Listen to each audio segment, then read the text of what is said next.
like to welcome everyone who is here today for our webinar series for the South Dakota Diabetes Educators Network, both those live on the webinar today and those who will be watching this in the future here. Our topic for today's webinar is marketing and promoting diabetes self-management education and the National Diabetes Prevention Program, or DSMES, and NDPP. So with that, I will turn it over to Donna Riley and have her introduce herself as our speaker today and share more information about marketing and promoting DSMES and NDPP. Yes, good morning. This is Donna Riley, and I am a registered dietitian and certified diabetes educator in Rapid City, South Dakota. I work for Regional Health, and I am part of the diabetes education program in one of our clinics in Rapid City, and again, working for Regional Health. Well, Ben asked me to share what we have done for marketing for our programs out here. And I did tell him, and he was okay with it. I did tell him we have done far more for our diabetes prevention program. And so that's a lot of what I'll be sharing. Some of it, of course, is for our diabetes education program itself. But I would guess you could take a lot of the ideas and promote either one of them. And I guess the reason why we have focused so much on the diabetes prevention is that it is the newer of our programs. We've had diabetes self-management training and education program here since I don't know when, probably year 2000, somewhere in there. And so we get quite a few referrals for that. We are very busy with that. And at the same time, as is true of most people with diabetes, approximately 40 to 50% of people with diabetes actually don't get education. So we know there's lots of people with diabetes that still need to get education. But that is the reason I'm just explaining why so much of it has been on prevention, because it is the newer of the two programs. And of course, we would rather have people not get diabetes as well. So some of the things that we've done, and I'm going to try to categorize it into whether it was to providers or patients, and of course there's always some crossover. So the first area that I'll talk about is the outreach we've had to providers. And of course, and again, some of it's actually patients too. But the reason I chose to start there is because with diabetes education, or DSME, DSMT, you need a referral. So that's why I chose to start there. So one of the things that I have done in our clinic is, and I might have taken another educator with me, but what we've done is we've just gone and visited our providers, you know, maybe 11:30-ish, close to 12, when we might find that they have availability. And I've taken a cart and we've stacked it with Calorie King books that we have purchased, and those did not come out of our budget. We actually get donated funds for our department. Some of those donated funds come from an organization in town called the Cosmopolitan Club. And if you're not familiar with them, they actually have an international club as well. And their focus is people with diabetes. So even their international organization accepts grants, grant requests for funding every year. So we go through our local organization and we get funds every year to help people with diabetes for medications, testing supplies, but we also buy educational supplies like the Calorie King book that we use for people with diabetes as well as in our prevention program. So we've loaded our cart with those and maybe taken maybe 5 per provider. And when I say provider, our focus is really our internal medicine and our family medicine providers, because those are the folks that can write referrals. So we've taken books and said, you know, here's some books for your people with diabetes that we'd love to share with you. And to me, I like to have something in hand because it automatically creates a talking point. And it's a memory and a reminder when they see it as well. So we'll talk about our services then. So that's a direct route. The other thing we've done is we have asked to go to their staff meetings. So our providers meet approximately monthly. So we'll ask to go to internal medicine and family medicine provider meetings. And again, talk about our services, We might share services with them that maybe they're less familiar with, and again, things that we can show physical. So we do continuous glucose monitoring here. So we'll take the devices, or we might take an insulin pump, and then we'll take printouts of the reports.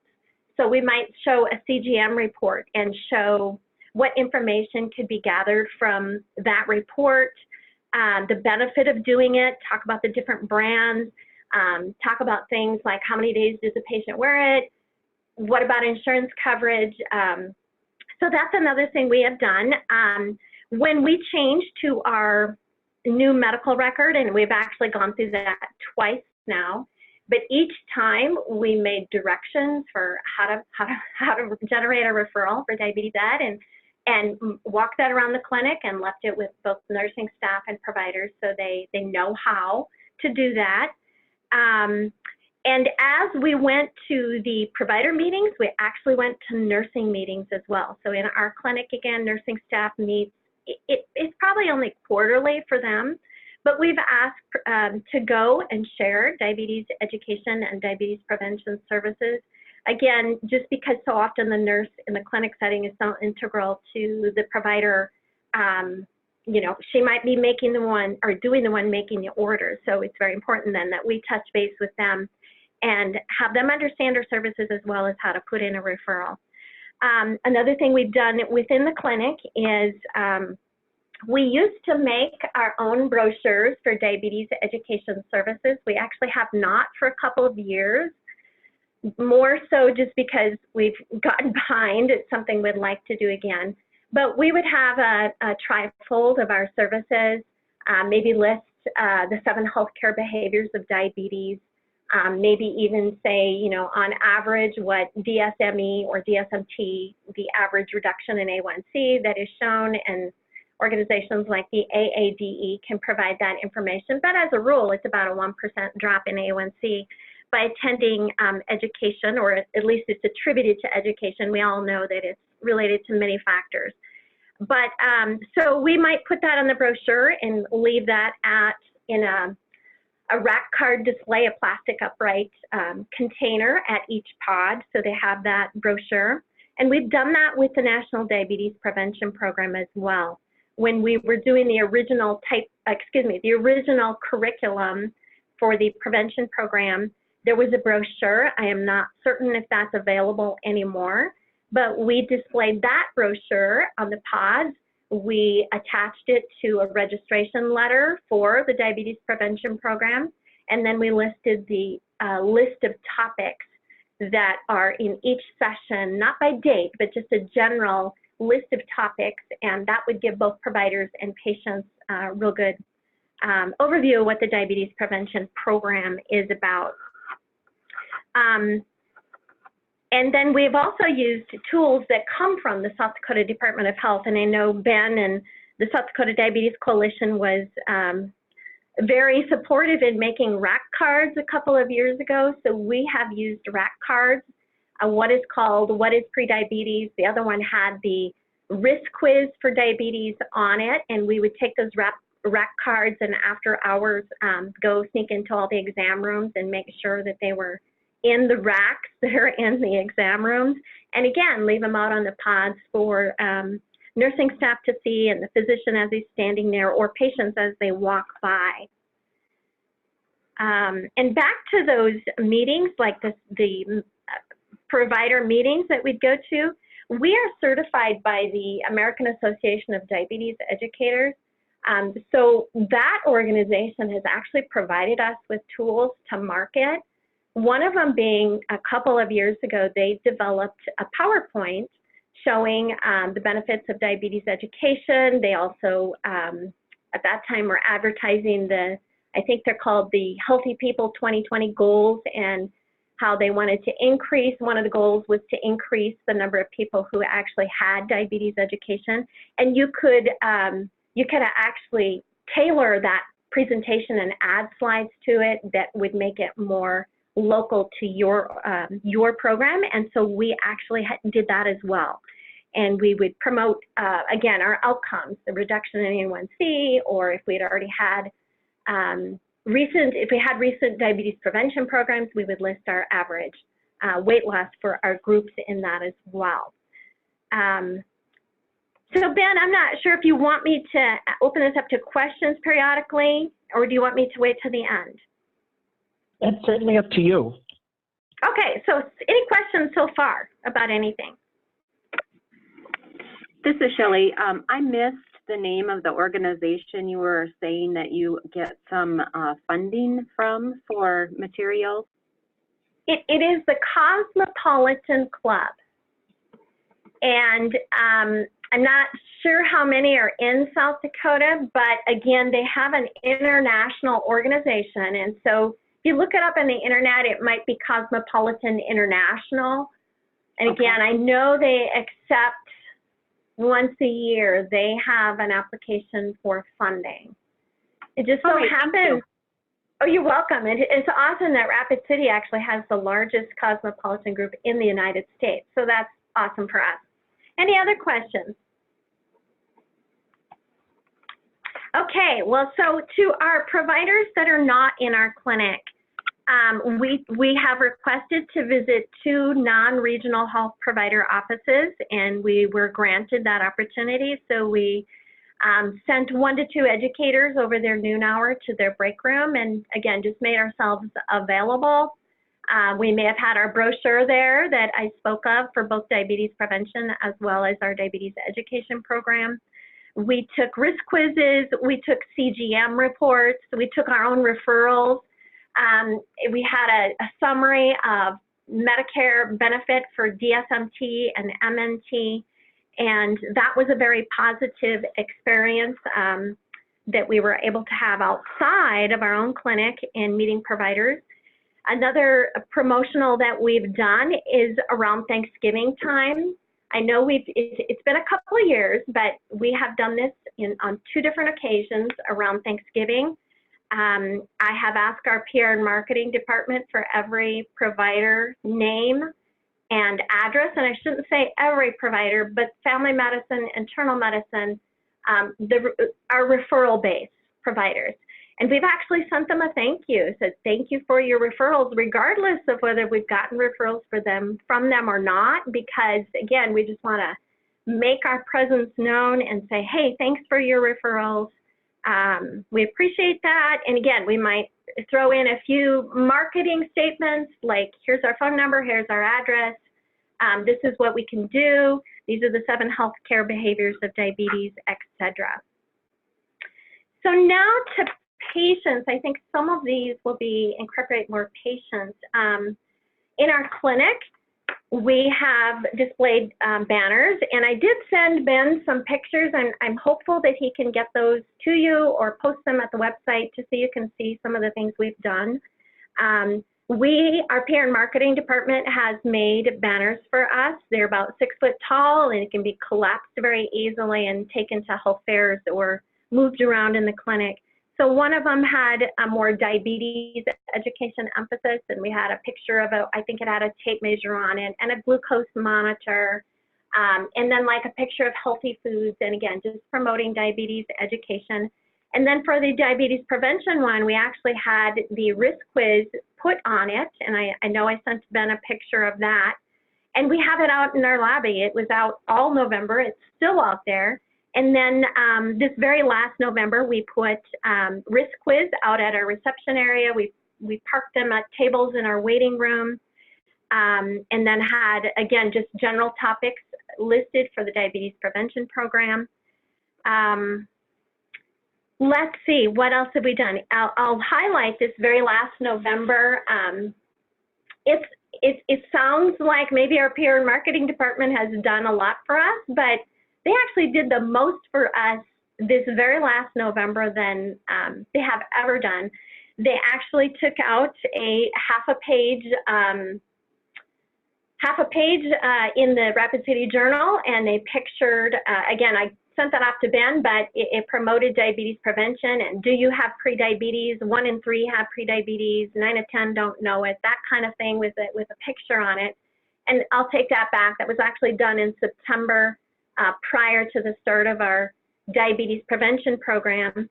But in November, what our PR and marketing department did for us is they took pictures of our educators, and then we came up with all kinds of statistics about diabetes. So again, things like 200,000 plus South Dakotans have prediabetes. Are you at risk? Or do you know the symptoms of hyperglycemia in children? And we might have listed those. Anyway, they took those statistics that we provided to them and electronically put them on a whiteboard, and then they took pictures of us, and all we did was hold a blank board, and then electronically they put the statements in. And those pictures went on our intranet, our employee intranet. They made them into table tents for that got displayed in break rooms across the organization, in our hospital cafeteria. And they even went on digital boards, at least 2 digital boards out in the community, so as people drove by, they could see those. So that was really awesome. That's the first time they've ever really done quite that much and done photos of our educators. So that was really neat. The other thing that we did in our clinic for this very past November is we went to the dollar store and got some silver buckets. I suppose they were 8 inches tall, probably an 8-inch diameter at the top. I filled them with little dark blue grass, like you might fill an Easter basket with. Then we put a piece of tissue paper in it. And we get lotion samples every year from Gold Bond, and it is their little sample that is meant for people with diabetes. So we put about 12 to 16 little lotion samples with the Gold Bond coupon in a little bag, that's how it comes from Gold Bond. We put those in the bucket. Then we went to the floral shop and we got the plastic stands that you can put a card in. And we made our own card and cut them from cardstock, and it had a little blue ribbon, color of diabetes, and it said November 14th, 2019, and then for our providers, it said, thank you for your referrals. If you need assistance with any of your diabetes ed needs, contact us. We took that to all of our provider pods in the clinic, again, our internal medicine and family medicine pods. We changed the messaging on the sign to just more general diabetes for patient perspective, and we left those again in our waiting room at our reception check-in. So that's something more recent we have done. So again, any questions so far? Okay.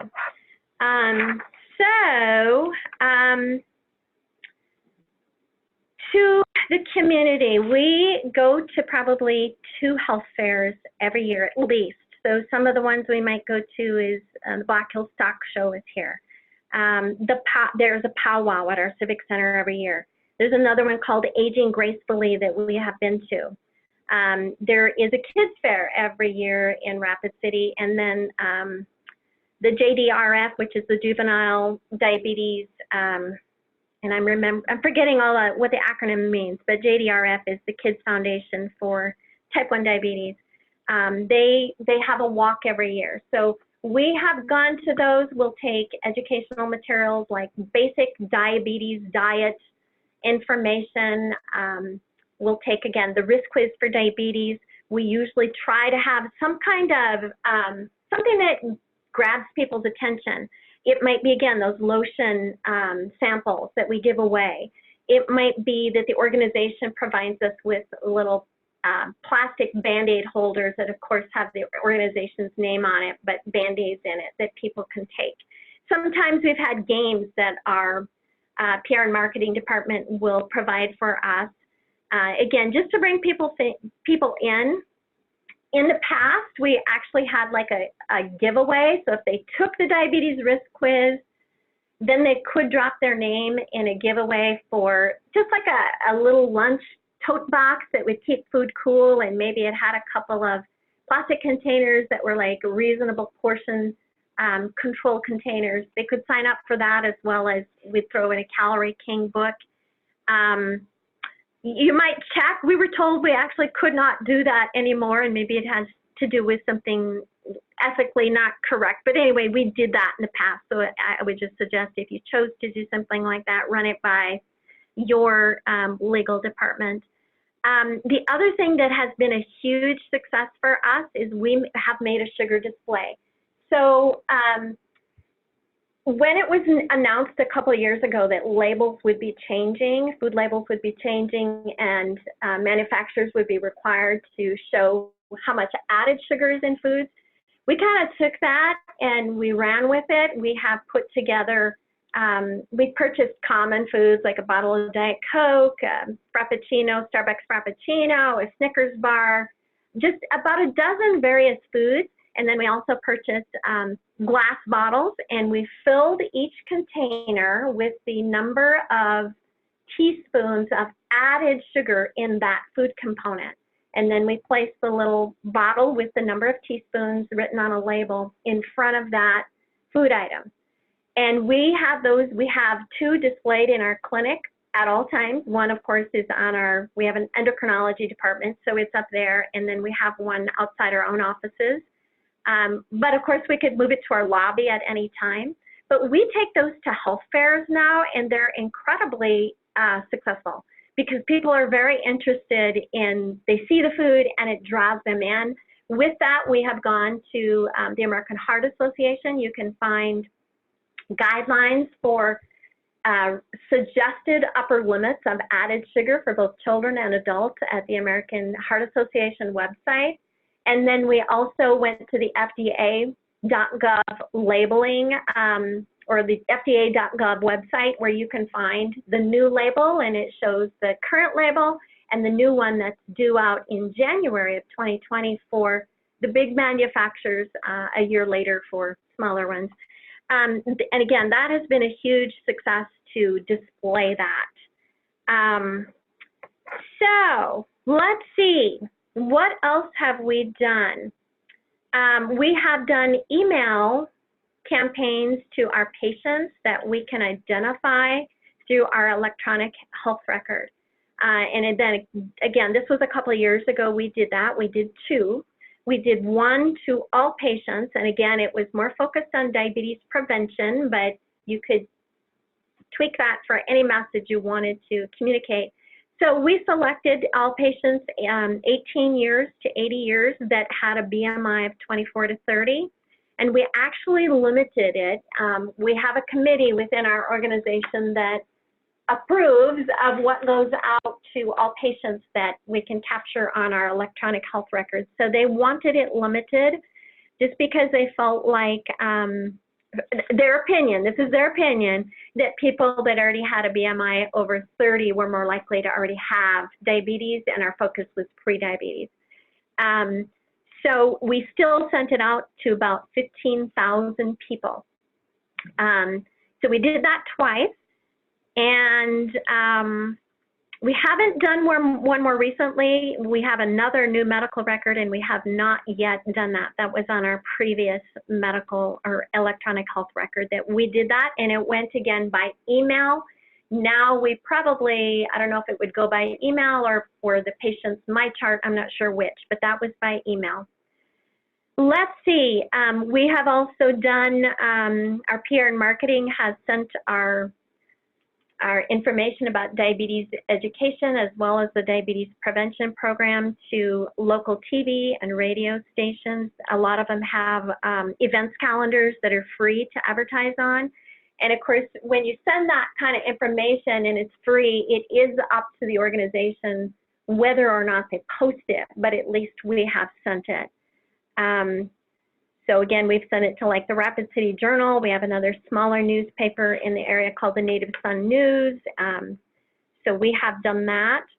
And any opportunity that if TV calls, we do try to take that opportunity to be interviewed. I have done that several times. It just coincidentally happens, usually like in November or any other time of the year where there's like National Nutrition Month, for example. If you can focus on something diabetes or pre-diabetes related to get your program, you know, you're just highlighting that you are available. So let me see where I'm at in my notes. So two more areas. One, I'll just emphasize, our organization has gone after several grants that the South Dakota Department of Health has made available.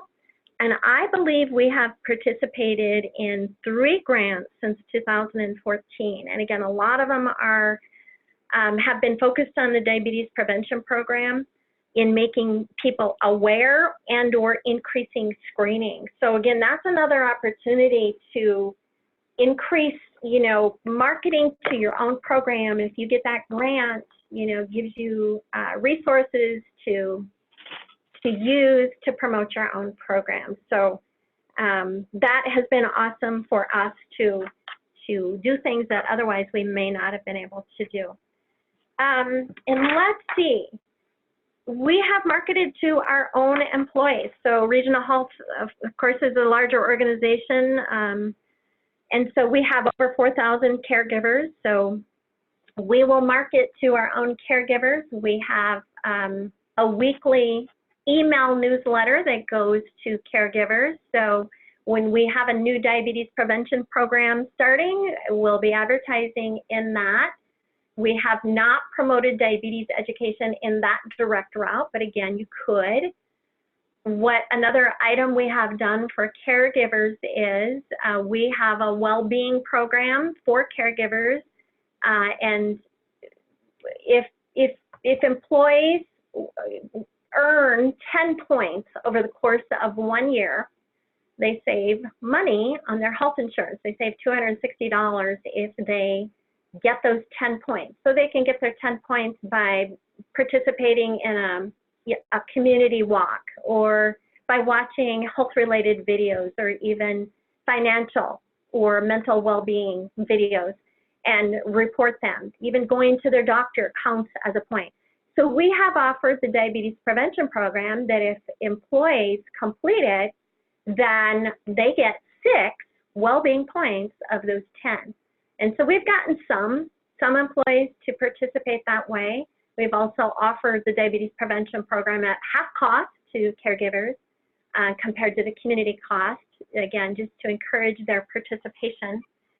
And let's see, on that note, again, Regional Health is self-insured as far as their health insurance. So we have advocated that our own insurance cover for diabetes education. So 3 visits for the diagnosis of diabetes to our diabetes education program are totally free. They do not have to meet their deductible in order to participate. Anybody could also get 3 nutrition-related visits for anything like hyperlipidemia, hypertension, you know, celiac disease, etc. And then for people that or caregivers that have a body mass index of 30 or more, our insurance allows them 12 weight-related visits. And again, that is repeated every fiscal year. The 3 diabetes or 3 nutrition visits, or the 12 visits for weight management. And so again, that just promotes our own services, and those can be self-referral. We do not need a doctor's order for our own insurance. And let's see, speaking of well-being, again, we've promoted or advertised our diabetes education program as well as the National Diabetes Prevention Program on our own well-being site for our own caregivers. And I think I'm about done, but let me just glance down at my notes and see if I missed anything.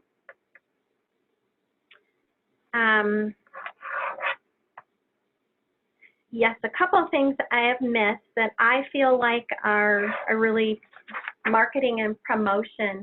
And that would be, if you have an advisory committee for your diabetes program, do make sure you're inviting a couple of providers from outside your system and from within to be on that advisory committee, because again, it is an avenue of not only gaining their input, which is what you want, but also, again, just making your presence known to them and the providers that they serve with as well. And the other thing I was thinking is don't forget to market through things that maybe you already do. So for example, at one point for our diabetes prevention program, we were communicating with referring providers. We currently are not, but at one point we were. And so about every 4 sessions that a participant would attend, I would send a letter. It was paper at the time. It was pre-made. All I had to do was check the box. So it might say, your patient attended blank sessions of the last 4 sessions. I just fill in the number. They attended 3 of the last 4 sessions. And then I would list those sessions by title. Here's what those sessions talked about. And again, that's marketing. Here's what our diabetes prevention program, here's a topic from it. And then I might say your participant or your patient has lost blank percent. The other 5 participants have lost an average of blank percent.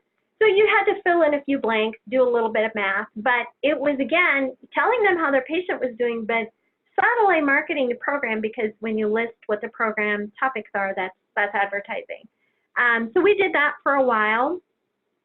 And we did it for a while for our diabetes education patients too. When we communicate, we'd make sure, especially with our group classes, these are the topics of the group class. Again, pre-typed.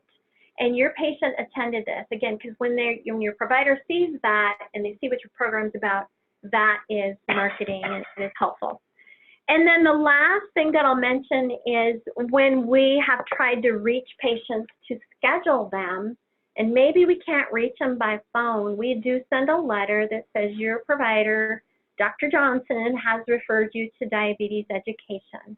And we've kind of made up a nice letter, but with that letter, at one point, we were including a promotional tool that came from the American Association of Diabetes Educators that talked about the value of diabetes education. And again, it listed the 7 healthcare behaviors of diabetes. So we would put that letter in for people that we couldn't reach. Again, just it's a marketing to say, hey, here we are. This is what we can do for you in a colorful format. That was easy, again, just to pre-print. We happen to have a volunteer. A lot of times I'll just have my volunteer make up all those letters. They're pre-folded. There's nothing to fill out. They're pre-folded and put in an envelope. All the educator had to do was either slap on an address label or pen it in, whichever we had access to. So any questions? Great ideas that keeps the mind working and going. Yeah, and like I said, a lot of ours have been diabetes prevention, but they could all be tweaked for any purpose. So any other comments or questions? Thank you for sharing. This has been really great to kind of hear everything. So yeah. You're welcome. Anything from you, Ben? Yes, thanks, Donna. I did hear one time on a webinar that I was listening to about marketing and promoting your diabetes education program that if you market and promote it, then everyone gets to keep their job, and you might even have to find more diabetes educators. So it's always definitely. Well, and we know overview. Yeah, and we know they're out there. And again, statistically, and again, you can find it for South Dakota. I think it's close to, in the area of about 40% of people with diabetes have never had education, and that's actually in South Dakota. So we know they're out there. It's just getting them here. Yes, for sure. And actually, unfortunately, I wish it was a better statistic, but I think the latest statistics from Department of Health data, if I can pull it here, I have the sheet right in front of me because I was just looking at it yesterday, but I want to say it's 67% of people with diabetes who have not ever attended diabetes education. Wow, that's higher than I thought. So it's actually much higher. So there's certainly a lot of work to be done. It's just getting the awareness out there and marketing and promoting your program to keep busy and to, oh, here, I found the official one. Increase the number of people with diabetes. So 64.5%. So 65% or roughly 2 out of 3 individuals with diabetes have never received any diabetes education through a And is that diabetes South education Dakota program. specific or national? Yes, yep, that's South Dakota specific. Wow, that's a lot worse than I thought. So yeah, certainly a whole bunch of great opportunities that you shared with us today on the webinar for marketing and promoting both diabetes ed and diabetes prevention. And like you said earlier, I think a lot of them can be used interchangeably. It's, you know, just what ideas you're going to use to connect with providers and patients and clinic staff and nurses and all the other individuals who can help a person or help a patient get to diabetes ed.